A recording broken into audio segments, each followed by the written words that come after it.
Germany में नौजवान अपने मुस्तकबिल को तारीक महसूस कर रहे हैं।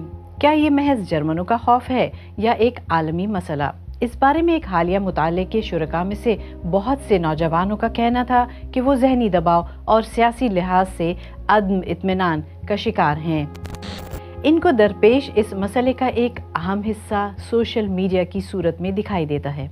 इंस्टाग्राम और दीगर कंपनियां मुस्तकबिल के बारे में हमारे तसव्वुर को कैसे तारीक करती हैं और हम इस बारे में क्या कर सकते हैं? मुस्तकबिल का खौफ, एक आलमी रुझान। नौजवानों में मायूसी और नाउमीदी एक आलमी रुझान है। इस साल की वर्ल्ड हैप्पीनेस रिपोर्ट के मुताबिक इस ज़हनी सेहत के बहरान की बुनियादी वजूहात कुछ यूँ हैं: माशी मुश्किलात का दौर, क्लाइमेट चेंज और सियासी तनाज़ात की वजह से बेयकीनी और ज़हनी तनाव, सोशल मीडिया जैसी टेक्नोलॉजी का दबाव। मज़कूरा रिपोर्ट के मुताबिक इन पर तवज्जो न दी गई तो इस सब के नताइज तबाहकुन हो सकते हैं। एक मुमकिना इंसदादी इक़दाम, आलमी सोशल मीडिया इस्लाहात।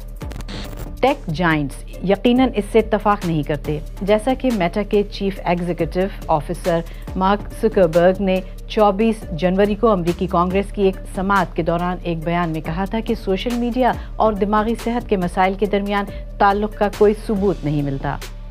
इसके बावजूद दुनिया भर में बहुत से मुतालियात सोशल मीडिया के ज़्यादा इस्तेमाल और दिमागी सेहत के मसाइल की निशानदही करते हैं, जैसे बेचैनी, डिप्रेशन, खाने पीने में ख़राबी और दिमागी तनाव। और दुनिया भर में बहुत से सारफीन इन मुतालियात से मुत्तफ़िक़ नज़र आते हैं। इस बारे में जेन ज़ी या जनरेशन ज़ी से ताल्लुक़ रखने वालों के बयानात पर मबनी एक मुतालिया अहम समझा जाता है। जेन ज़ी की इस्तिलाह दरअसल 1995 और 2010 के दरमियान पैदा होने वाली नौजवान नस्ल के लिए इस्तेमाल की जाती है।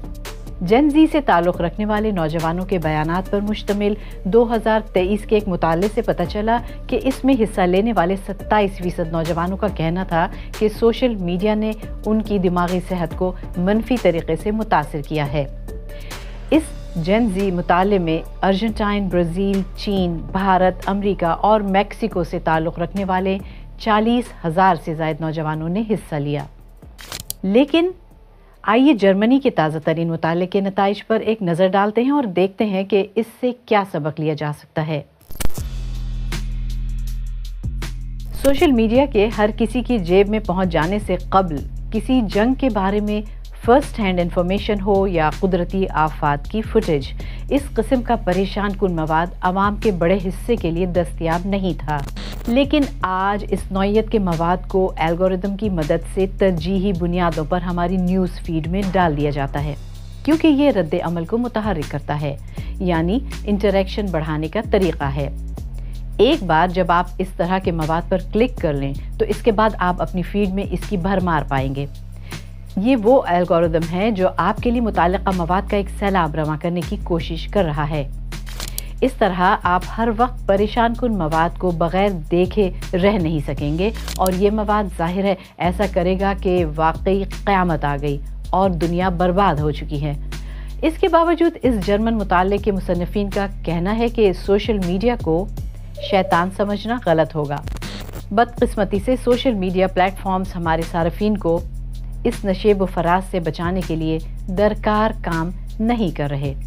पाकिस्तान जैसा माशरा जहां मुल्क की आबादी का 64% 30 साल से कम उम्र नौजवानों पर मुश्तमिल है, वहां भी सोशल मीडिया का इस्तेमाल बहुत ज़्यादा किया जाता है। पाकिस्तान में सोशल मीडिया नौजवानों के अज़हान और इनकी नफ्सियात पर किस तरह असरअंदाज हो रहा है?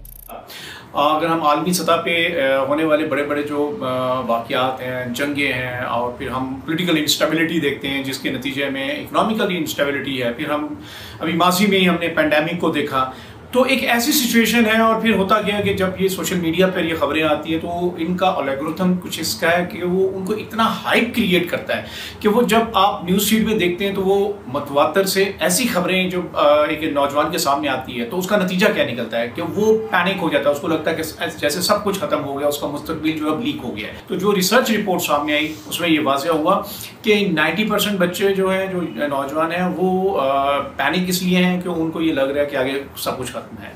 80% وہ لوگ ہیں جن کا اسکرین ٹائم جو ہے وہ 60 to 80% جو ہے 4 گھنٹے سے زیادہ ہے، اور جب 4 گھنٹے سے زیادہ وہ کوئی بھی ایسی خبریں متواتر دیکھتے ہیں تو نہ صرف ان کی ہیلتھ کے اوپر، مینٹل ہیلتھ کے اوپر جو ہے نقصان دہ اثرات ہوتے ہیں، بلکہ ان کی آنکھوں کے اوپر، ان کی صحت کے اوپر، اور سب سے بڑی بات نفسیات کے اوپر برا اثر ہوتا ہے۔ ان مسائل کا حل کیا ہے؟ تو کرنا سب سے پہلے تو یہ چاہیے کہ ہمیں نیشنل لیول کے اوپر ایک نصاب کے اوپر، خاص طور پہ چاہے کالج ہے، اسکول ہے، یونیورسٹی ایجوکیشن ہے، سوشل میڈیا کی ایک اویئرنیس کمپین اور ڈیجیٹل ایجوکیشن اویئرنیس جو ہے اس کو کرنے کی ضرورت ہے، نصاب کا حصہ بننا چاہیے۔ پیرنٹس کو اپنا ایک کوالٹی ٹائم بچوں کے ساتھ خرچنا چاہیے، نہ صرف یہ بلکہ پیرنٹ کو بھی اس ڈیجیٹل ایجوکیشن اور جو سوشل میڈیا کی جو لٹریسی ایجوکیشن ہے اس کو آگاہ ہونا چاہیے، تاکہ وہ ایک پراپر چیک کر سکیں۔ حکومتی سطح پہ کیا ہونا چاہیے؟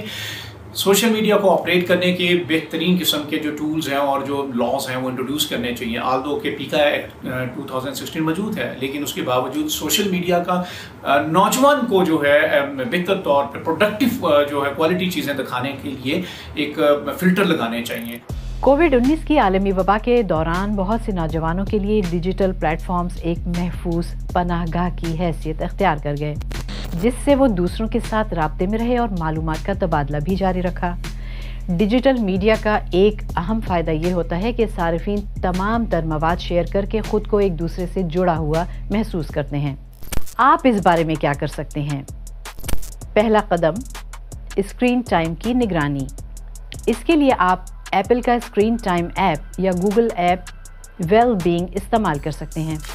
ایسی ایپس بھی دستیاب ہیں جو کچھ ایپلیکیشنز پر صارف کے ایک مقررہ وقت گزارنے کے بعد انہیں لاک کر دیتی ہیں۔ اس کے علاوہ آپ اپنی فیڈ میں جو کچھ دیکھتے ہیں اسے کنٹرول کرنے کے لیے بلاک فنکشن کا استعمال کریں۔ اگر کچھ عنوانات یا لوگ آپ کے لیے ذہنی دباؤ یا اضطراب کا باعث بنتے ہیں تو آپ بلاک فنکشن کا استعمال کرتے ہوئے اسے روک سکتے ہیں۔ آخر میں سب سے اہم، رویے کی طرف نشاندہی۔ حقیقی زندگی کے رابطوں اور سرگرمیوں پر توجہ مرکوز رکھیں۔ ورچوئل سرگرمیوں کی بجائے سب سے زیادہ آمنے سامنے یا بالمشافہ بات چیت کو ترجیح دیں۔ ایسی سرگرمیوں میں زیادہ وقت صرف کریں جن میں اسکرین کا استعمال شامل نہ ہو۔ آپ کے تجربات اس سلسلے میں کیا کہتے ہیں؟ کیا انسٹا، ٹک ٹاک اور دیگر سوشل میڈیا ایپس کے منفی اثرات آپ کے ارد گرد موجود افراد پر بھی مرتب ہوئے ہیں؟ یا آپ سمجھتے ہیں کہ سوشل میڈیا کے مثبت پہلو اس کے منفی پہلوؤں سے زیادہ اہم ہیں؟ ہمیں اپنی رائے سے ضرور آگاہ کریں۔